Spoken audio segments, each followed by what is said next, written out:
Bom, vocês vão perceber que a cada videoaula o assunto vai ficando mais interessante, né? Agora nós vamos falar de avaliações nutricionais, mas nós vamos primeiro falar um pouquinho de conceito básico aqui. Aqui é muito importante a gente passar por esse beabá aqui, essa primeira etapa. Então, opa lá, apareceu a vaquinha, né?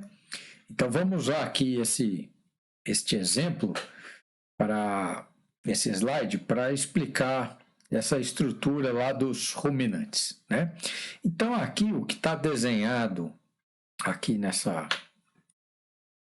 no slide, eu não sei se aqui eu estou conseguindo fazer aparecer, usar um apontador aqui, eu não sei se eu consigo fazer ele aparecer. Deixa eu fazer um teste aqui, gente, para ver se aparece a mãozinha no slide, lá onde eu estou gravando.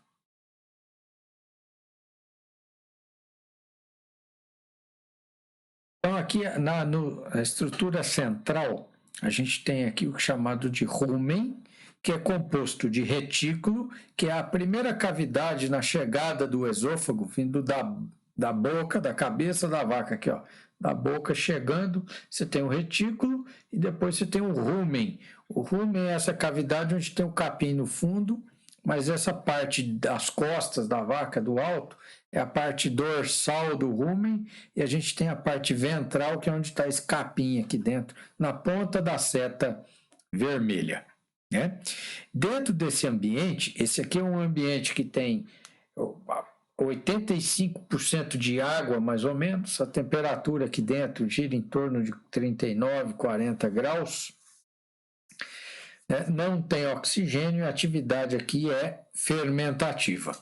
E a gente tem um conjunto de micro-organismos aqui, que são bactérias, fungos e protozoários, faltou ali um Z, que colonizam todo esse alimento, seja ele fibroso, grãos, o alimento que entrar aqui na cavidade retículo-rumen, né? Majoritariamente, em quantidade, as bactérias são em maior número, né? E essas bactérias, elas são substrato específicas.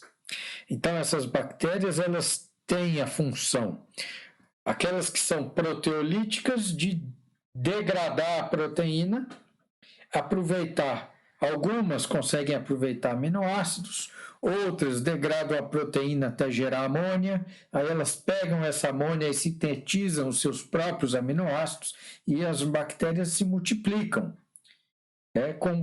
a partir da proteína ou do nitrogênio contido nos alimentos. E para fazer isso, elas precisam tirar energia.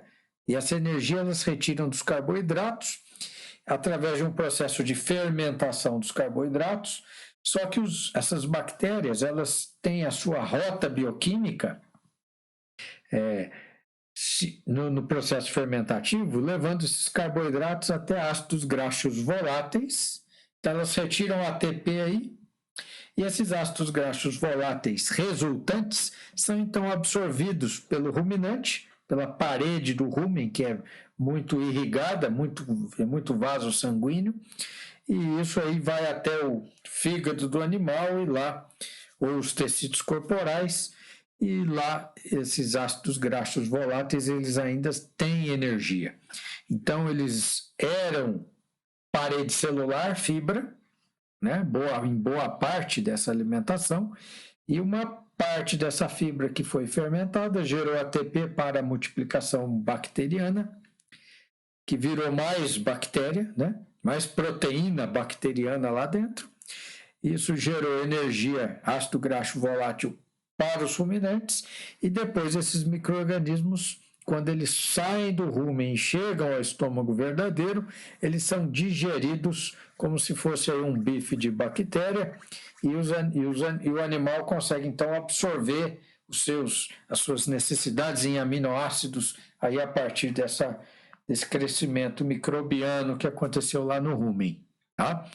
Isso não significa que parte dos alimentos contidos no rumen, eles não escapem ou saiam do rumen da forma que entraram, do ponto de vista de composição.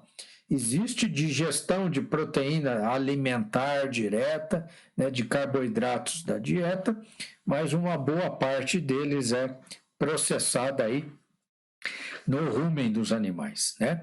Então, o fator complicador aqui é o seguinte: o que você bota no coxo que o bicho come ou que está na pastagem é diferente daquilo que ele vai absorver no intestino delgado, né? Porque você tem essa etapa fermentativa de transformação que antecede ao sítio de digestão do próprio animal, que seria o estômago verdadeiro dele, chamado de abomaso, e depois o local de absorção de nutrientes, que seria o intestino delgado, né? Na sequência.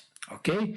Então, essa setinha aqui do produto leite, mostrando esse úbere bastante irrigado, né, com esses vasos todos, mostra que ali é uma glândula de alta demanda de nutrientes para síntese e secreção de leite, né? Então, essa irrigação leva os nutrientes retirados da dieta para essa glândula para poder produzir, então, esse produto animal, ok? Então, na sequência, a gente estava falando que várias escolas, né, sistemas foram sendo desenvolvidos, né? Então, a gente tem aí os sistemas de alimentação animal. Aqui, especificamente, eu vou falar dos sistemas de ruminantes, mas esses mesmos sistemas que eu estou falando aqui nesta videoaula, eles existem, eles são construídos para cada espécie, né? Então, a gente vai ter isso para tudo, né? Então, eles foram propostos e, no caso dos ruminantes, eles têm uma filosofia comum. Qual é? Eles segmentaram o que é exigência nutricional da flora microbiana ruminal, quer dizer, o que o ambiente ruminal demanda em termos de equilíbrio, de quantidade de carboidratos, de proteína, de ritmo de fermentação, para que ele seja maximizado, e o que é a exigência animal, quanto que os animais precisam para atender às suas necessidades de mantença e ganho de peso. Então, basicamente, os sistemas de alimentação de ruminantes olham para dois sistemas biológicos. Um é o sistema fermentativo, da flora microbiana ruminal, e o outro é o sistema de exigências do próprio animal, né? Do bovino. Aqui um outro slide mostrando, então, uma vaca, né? Aí você vendo o caminho aqui da boca para o esôfago, chega no retículo rumen. Esse alimento, ele então fica retido nesse rumen até que ele tenha suas partículas reduzidas de tamanho por um processo que a gente denomina ruminação. Essa remastigação que o bovino faz diminui as partículas e aumenta a superfície de contato. Os micro-organismos vão fermentando esse alimento todo, e aí, quando ele está bem fininho, ele passa, então, para o omaso. O omaso é essa bolinha mais cinza aí, que seria uma glândula, uma cavidade que antecede o estômago verdadeiro, que é o abomaso, e que tem a função de retirar água, porque tem muita água no ambiente ruminal. Porque senão isso chega lá no estômago com muita água e vai diluir as enzimas. Então, uma vez desidratado no omaso, chegando no abomaso, que é o estômago verdadeiro, começa então o processo de digestão propriamente dito do animal. Então, chega aqui proteína microbiana, chega aqui frações vegetais não fermentadas no rumen, chegam aqui grãos, né? E aí daqui vai para o intestino delgado, os nutrientes que foram liberados no processo digestivo são então absorvidos. No intestino grosso, a gente ainda tem uma ação fermentativa, mas a maior parte do que acontece aqui é a reabsorção de água e a excreção das fezes do animal. Então, basicamente, aqui a gente tem uma visão anatômica do ruminante, para a gente poder entender por que quando a gente estiver falando de resíduos fibrosos, a gente vai olhar mais para os ruminantes do que para monogástricos. Então, com base, né, no que a gente viu, os sistemas visavam entender o quê? O que é o foco? O foco lá no ambiente ruminal é entender qual que é a exigência em nitrogênio que aquela flora microbiana ruminal precisa para que ela cresça o mais rápido, com a maior intensidade possível. Né? E se eu conseguir fazer com que a flora microbiana atue com a maior intensidade possível, eu vou melhorar o aproveitamento que eu vou ter daquela fração fibrosa que entra no rumen. Né? E aí eu quantifico posteriormente o quê? Quanto de nutrientes, qual é o aporte de nutrientes que vai ser disponibilizado, né, para ser digerido e absorvido pelo próprio animal lá no intestino delgado, ok? Então, a premissa dos sistemas está em descrever a composição química dos alimentos para tentar organizar esses alimentos dentro de uma premissa, de uma lógica de formulação, para que o crescimento microbiano ruminal seja maximizado. Tá? Então, para que isso aconteça, eu preciso ter, além de energia, eu preciso ter nitrogênio dentro do ambiente ruminal. E aqui, quando eu falo nitrogênio, lembra de proteína, tá? Mas no caso da flora microbiana ruminal, pode ser nitrogênio não proteico também, tá? Então, surgiram assim diversos sistemas de alimentação de ruminantes, dentre os quais eu vou citar aqui o ARC de 80, que virou o AFRC, é o sistema britânico. Esse sistema de 80 ele foi o precursor, o pai de todos os outros sistemas, dos outros algoritmos aí, vamos dizer assim, né? De modelagem, né? De digestão, absorção e crescimento animal. A gente tem o AFRC descrevendo aí bovinos de corte, bovinos de leite, caprinos, ovinos.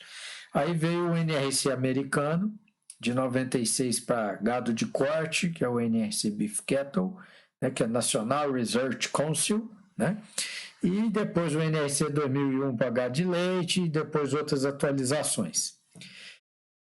Mais recentemente, começou a ser desenvolvido o sistema na Universidade de Cornell, chamado de Cornell Net Carbohydrate and Protein System, que é o Sistema Líquidos de Carboidratos e Proteínas de Cornell, da Universidade de Cornell, aonde a fração proteica e carboidratos eles começaram a ser fracionados com mais detalhe, para que a gente pudesse estudar a cinética ruminal, com que velocidade cada tipo de carboidrato e cada tipo de fração proteica era digerida no rumen, para a gente tentar conciliar isso. E essa descrição do CNCPS depois foi incorporada ao NRC. O AFRC aplica esses conceitos de uma forma um pouquinho diferente. O CNCPS-CHIP, que em 2004 foi desenvolvido também, trazendo ajustando essas equações para ovinos, depois para caprinos também, se tornando o Small Ruminant Nutrition System de 2005, né, também da Universidade de Cornell, em associação com a Texas A&M University e a Universidade de Sassari. Né?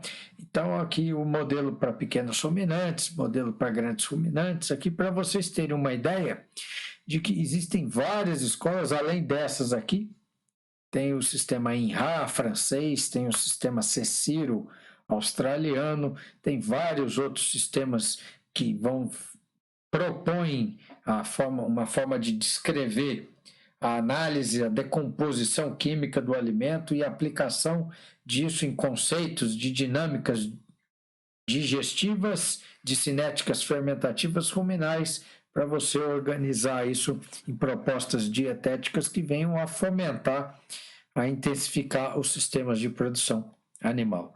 E é dentro destas É dentro desses sistemas, com a ótica desses sistemas, que a gente vai estudar e avaliar resíduos, né, agroindustriais, para saber se como que ele vai entrar, se pode ou não entrar dentro das propostas produtivas que a gente tem aqui no Brasil, ok?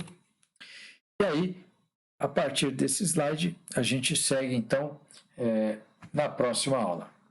Vejo vocês lá.